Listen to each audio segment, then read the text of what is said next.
Hey folks, Big Deano here, and welcome to my review of the S.H Figuarts Darth Vader by Bandai. Now, this guy is a point of contention for quite a number of folks. From most angles he's alright, but from some he looks a bit bizarre, and obviously the plastic cape that doesn't move or anything is a horrible design choice, like, in honesty. But yeah, we'll get to that in a minute. Go and stand in the corner, Vader. Let's take a look at the box, as we always do. And, oh, you can just about see me in the camera. So yeah, the box, it's kinda your average box. It's got a bit bigger window than usual, with the Star Wars logo embossed on the front of it, with Darth Vader, and I'm assuming what's Darth Vader in Japanese down the bottom.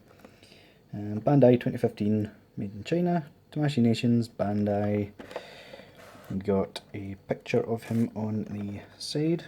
Oh, there it is, there's the blurb and the Disney logo. Still a bizarre concept that Star Wars is owned by Disney, but then so is Marvel. You've got some pictures with the god-awful stormtroopers. Honestly, don't get these things unless they're going cheap. They're very limited in articulation and accessories. But anyway, bottom of the box is just your usual Japanese text that no one can read. Feel free to phone the number and try and understand the thing they're saying. But anyway, you've got Star Wars in the back and a nice little chrome strip. And on the top, just the same, Star Wars Darth Vader, S.H Figuarts on the top. Not a bad box overall.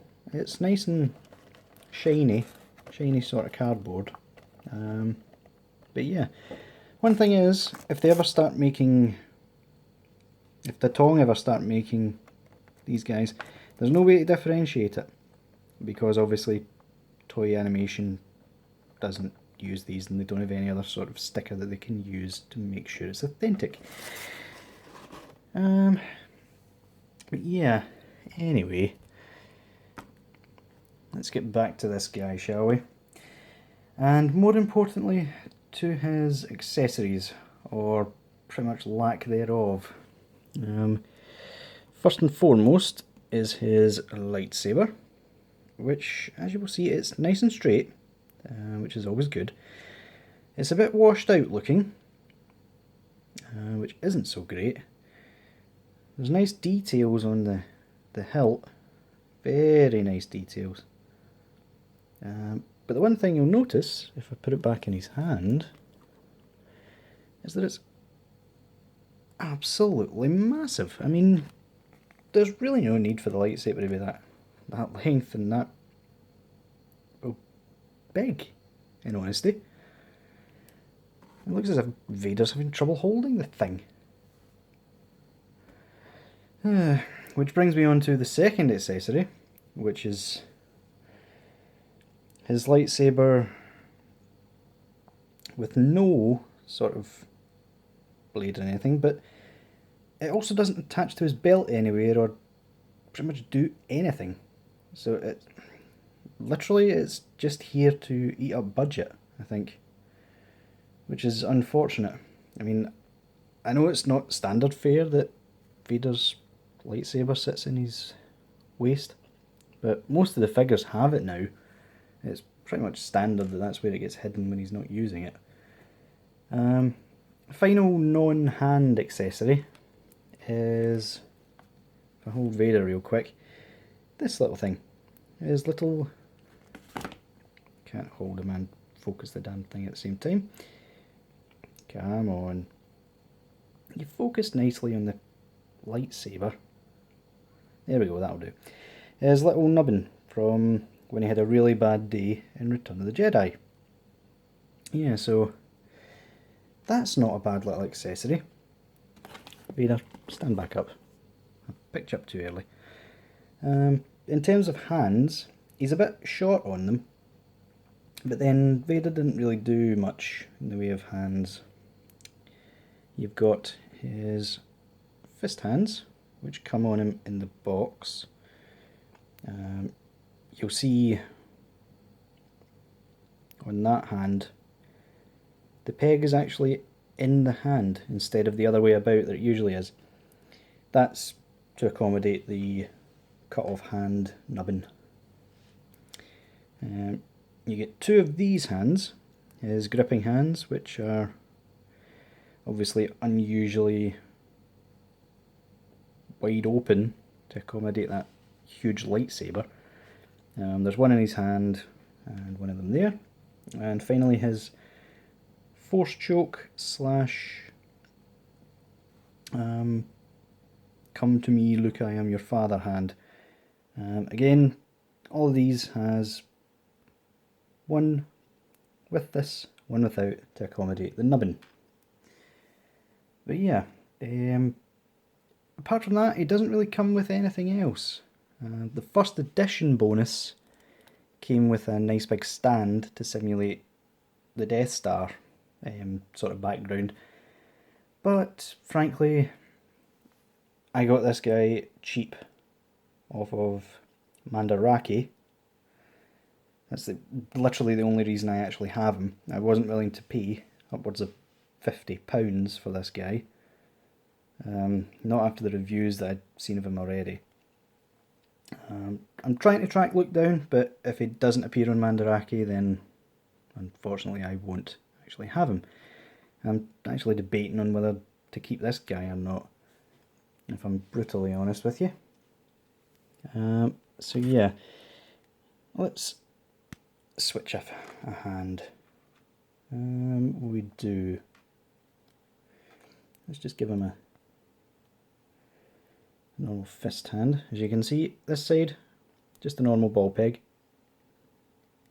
Pops in quite tight, honestly. It's hard to do this on camera. The mixture of the tight ball joint and the shiny plastic, there we go, kind of makes it difficult to hold. There we go, Vader. You can hold your hand up as if you're not very happy.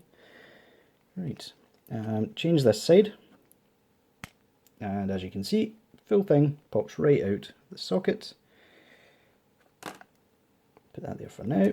That bit comes off, and that bit just pops right on. Just follow the crease along and it'll pop in just nicely. So yeah, now you've got him quite unhappily looking at his now cut off hand. But yeah, let's see, pop this back on, because in honesty the nubbin doesn't look all that great. There we go. This side's a bit easier because it's a peg and not a ball joint sort of peg going into it. There we go. There we go. Right, so that's it for the hand swap. Why don't we take a closer look at the articulation, shall we? Take that off for a minute. In terms of the head, let me just pop this off real quick. As you can see, you've got, if it'll focus, there we go. Black on white isn't the best choice, I'll be completely honest here. You've got a double ball peg on the top and another double ball peg, I think, underneath. So you get 4 ball pegs there all working. But because of the weird way they designed the helmet, that's about the maximum that you get looking down, and that's all you get looking up. I know Vader didn't really turn his head much, but Tamashi, if you would have just cut maybe there, where you don't see it for the cape, you would have been able to get a lot more movement out of there. I mean, as it stands, it's not bad, but for all the joints you've got in there, it's kind of a waste. He doesn't have any interchangeable heads. They decided to give his Anakin head to Luke. So yeah, trying to force you to buy one figure to get accessories for another. Not a fan of that, unless it's stuff that's not really needed. But it would be nice to get that included with this guy, since it's a pivotal moment in the final film. Well, the final film of the original trilogy. But yeah. As for articulation elsewhere, he's got not bad upward. In fact, it's perfectly acceptable up the way. The armour, shoulder armour, is on its own hinge. Don't know if you can see that there. Yep. Attached to the actual socket itself, so it moves independently of everything else. It does move, and it's just full range of motion really. You'll not be able to see in there because it's literally pitch black. But it's a ball peg with a hinge on the other side. You have, focus, thank you. You've got the bicep swivel, always a good feature to have. The signature double hinge, that really only is one hinge with a bit of movement of the second. You've got, it's the same for both sides, because it's literally just the peg on this side is glued in where it usually is, and the peg on this side is glued in to the hand instead. So you still get the full ball peg range of that, which is quite good. He's got a bicep, not a bicep, a waist ab sort of crunch, but it doesn't, well, it gets an alright amount. I was almost too harsh on it there. But the problem I have with it is, as you can see, it's kind of loose. I mean, it moves almost on its own, which isn't a great thing, I'll be honest. He has a waist swivel, but for some bizarre reason they've made the belt so tight that it kind of moves with the waist instead of staying put where it really should be, which is a bit bizarre. If you get these stupid things out of the way, he's got the usual pull down for high angle kicks. I don't suppose Vader really needs high angle kicks, but there you go. He's got the world's worst double jointed knees. I mean, seriously guys, you couldn't have put something here to hide it. I mean, when you fold that over, you can clearly see there's a big gap in there, so I don't see why they needed to leave it. As well, they're not the worst, but they are a little bit loose in terms of the legs. The feet, they're not bad.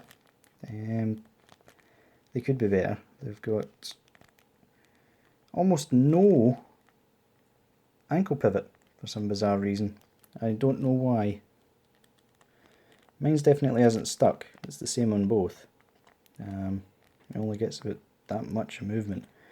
He does have toe articulation, but it is minor. And yeah, that about does it for articulation. Come on, stand up. You'd think with all that cape and such he'd be as heavy as a brick, but he really isn't. There we go. So yeah, good and bad points about this figure. The part we've all been waiting for. As a figure himself, he's not bad. He's got all the joints that you'd expect a Figuarts to have, but some of the design choices are just bizarre. I mean, pulling the head off again. I mean, I think this is the first time Figuarts has actually done a rubber cape, or at least a soft plastic cape. I mean, they've all been hard plastic before. But yeah, it literally just pegs into the back, which on its own wouldn't be bad if the cape wasn't in such an awkward mould. It sort of wraps round him on both sides, which makes posing him pretty much pointless. The cape is also longer than he is, which means if you try to push the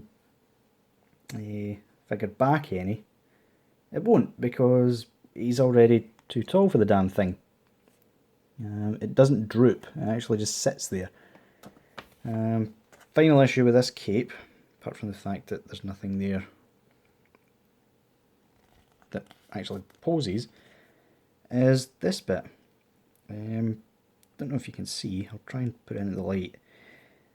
There's I mean, for one, it's not an actual chain, which a Figuarts really should have. I mean, the Black Series one did it, for God's sake. It's also hardly painted. I mean, it's a gunmetal colour, but it really should be chrome to show that it should actually be a cape. Not a cape, a chain. It pegs onto his back, like so, but again, that chain bit doesn't droop any either. It sort of just sits there, and it doesn't sit all that well, so it ends up looking like a choker chain instead of an actual drooped one. These bits are the same deal.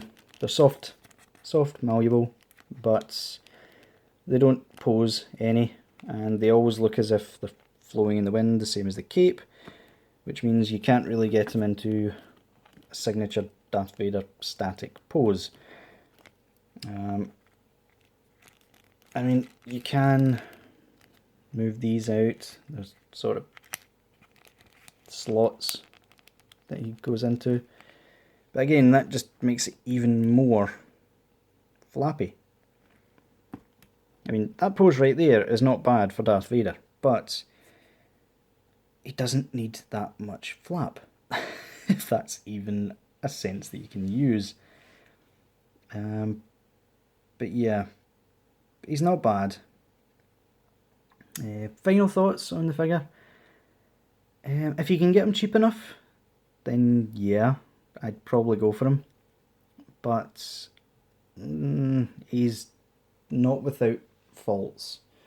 I mean, if I can stretch over without knocking the camera,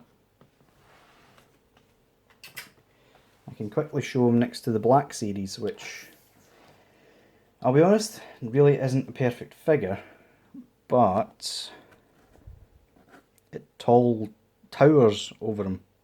I mean, massively so. So yeah, it's either or. If you like soft, good capes, then this guy's definitely the way to go, because he's got excellent cape, but his head's a bit big. But we'll review him another time. So yeah, I'd recommend him if you can get him cheap enough, but unfortunately he's not one you should go out your way to look for. So yeah, I'll see you guys later then.